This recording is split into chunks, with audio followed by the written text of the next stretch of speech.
So here we are, day 30, the last day of this Men in Recovery project, and I couldn't think of a better way to do it than one to have Chris Dorval, who's been an amazing part of this journey this month, but also for the last year or two. He'll tell you more about his journey, but in particular for me and for the work that I do. And he's had an amazing journey himself. But you're a colleague, you're a peer, you're a teammate, you're our in-house comedian, learning a lot from you, and growing a lot because of our relationship. And so, I'm really grateful to have you as part of this. Thank you. I appreciate it.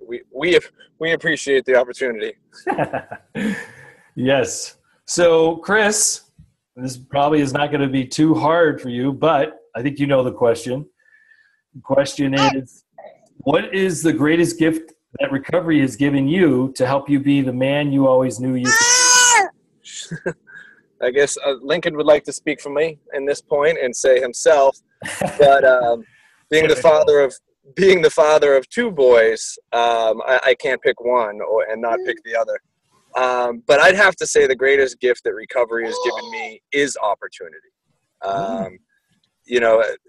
I think that if anything could be said about my early life and addiction, it could be said, had a lot of potential, never lived up to any of it. And recovery has offered me the opportunity to fulfill potential in areas in my life that I never thought would be possible. So you got progress in areas where you never had areas. Yeah, exactly. Experience and lots of stuff. So opportunity, that's a very interesting one. That makes a lot of sense. Unpack that a little bit for our viewers as far as, what does that mean? So you've had the opportunity to be a husband, the opportunity to be a father, opportunity to be free. Yeah. Literally. Sure. Opportunity to do things professionally, but put some more context for us, would you? Sure. So to put it in context, getting sober young, I got sober when I was 24 years old, and I, like I won't say like most, but I, like some, didn't come here because I thought it was a great idea. I came here because I had no other options. And my biggest struggle in my early life, and in stepping into the rooms of recovery or stepping into the realm of recovery, was I had never lost any of the things I thought I would lose. I never lost a job. I never lost a car. I never lost a house. The only thing I had really lost was some freedom, spending some time here in jail and, in programs. But I didn't really value it that much. And then there came a point, when I was 24, when I sat down with somebody and they said, well, you never lost any of those things because you'll never have the opportunity to get them. And I realized, like, wow, I've kind of pigeonholed myself into something that'll never happen. And so, I took the opportunity to kind of pursue recovery, and I can say that I haven't done it perfectly. And I never will do it perfectly. And I think that's one of the beauties of recovery for me, is that it's not about perfection. It's about progress. And so day in and day out, my goal is to make any type of progress in the correct direction. Some days I succeed. Some days I feel like I do a heck of a lot of work to stay still. But I try my best not to step backwards. And so, as a result of that, I've been able to be a father today. I've been able to own a home today. I've been able to, hold down a job for more than a day, for more than a month, and sometimes for even more than a year.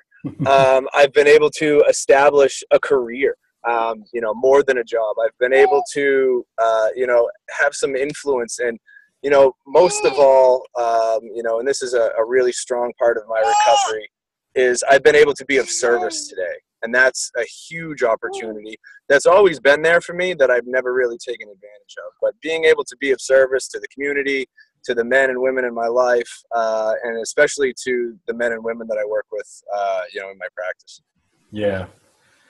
So as you think about the man you always knew you could be, maybe for you, and I got into recovery very young too. I don't think I had any idea of the man I thought I wanted to not die or kill myself, and I wanted to not end up in a institution, but I don't think I had any idea of what was possible as far as being a man, because I just didn't have a vision for that. Did you have a vision?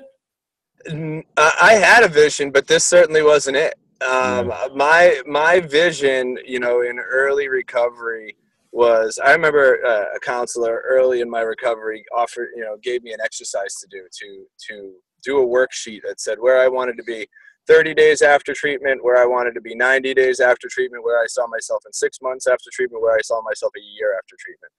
And I gave him this beautiful list of what I was going to do. I was going to go back to school. I was going to finish my degree in political science. I was going to become a lobbyist. I was going to move to DC or stay in Boston. And I didn't even know what I was going to lobby for.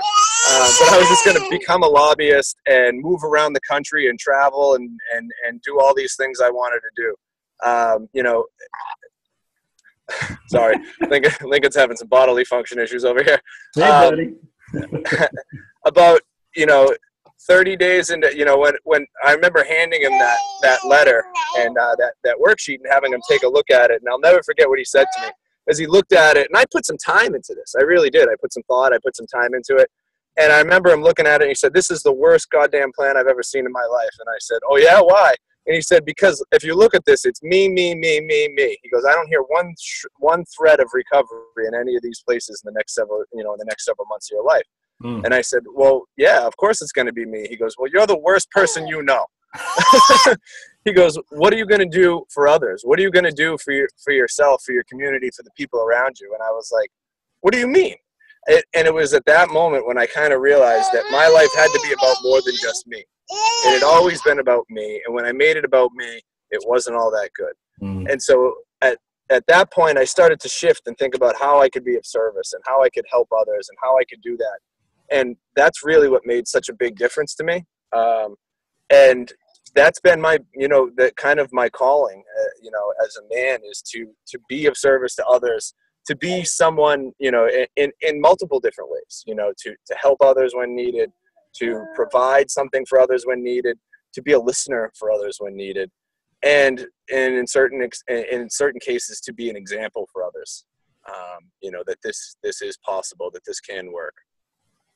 That's wonderful. Really, that's wonderful. You have the opportunity to be a father. You have the opportunity to model for these two young men a really healthy and conscious masculinity that for them, they can really decide who they want to be. In fact, you could literally be one of the first fathers to sit down with these boys and actually read them the man rules.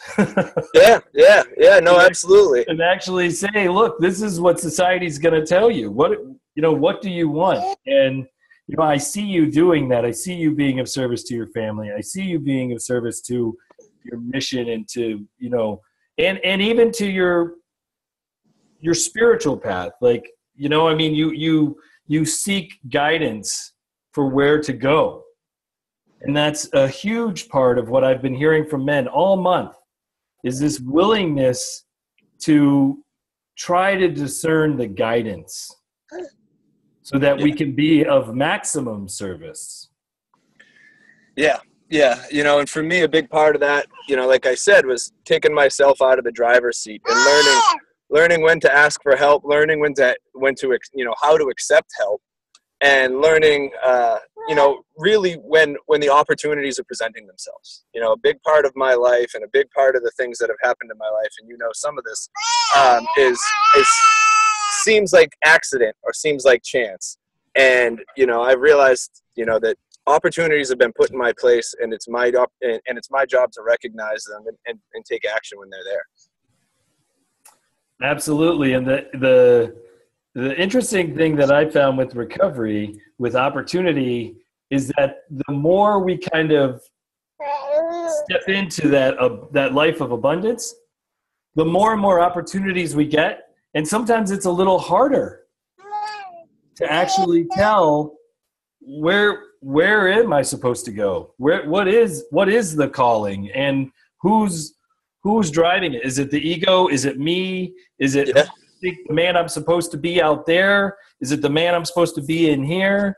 And I've found that just continues to grow. So it's a great problem to have, right? I have opportunities in areas where I never had areas. And at the same time, there's some tough decisions. Certainly. And it's, the practice of meditation has really helped me with that, being able to sit with myself and really just listen, and just listen to what the universe is trying to tell me, listen to where it's trying to take me, and just kind of reflect on this and be with myself. So it felt really right to me that you would be one of the last men that I interviewed. And so I want to thank you. And as I've done with every single one, I ask all the men that I'm interviewing to have the last word. So I just want to say Happy Recovery Month. I think it's wonderful that we're ending this amazing project with what so many of us really feel is so important, and that's the opportunity to be engaged in our families, to be loving, engaged in our families, and to have that be one of the greatest gifts. So with that in mind, take us home. Well, Lincoln's going to start off by singing you guys all a song. Hi. There you go. Honestly, I am so grateful that you're able to fit me in and give me the opportunity to be part of this. Grateful for even being able to have enough quality in my life today to be able to offer this opportunity and to hopefully give something of gain to somebody out there. And, like I said, if there's anything I can, give away, if there's any message that can be taken away from my story, it's to, try to be of maximum service to others. And I found for me, that's the best way to really, continue to work in the solution, and that's the path I've chosen to follow. Awesome. Well, thanks, Chris. Thank you.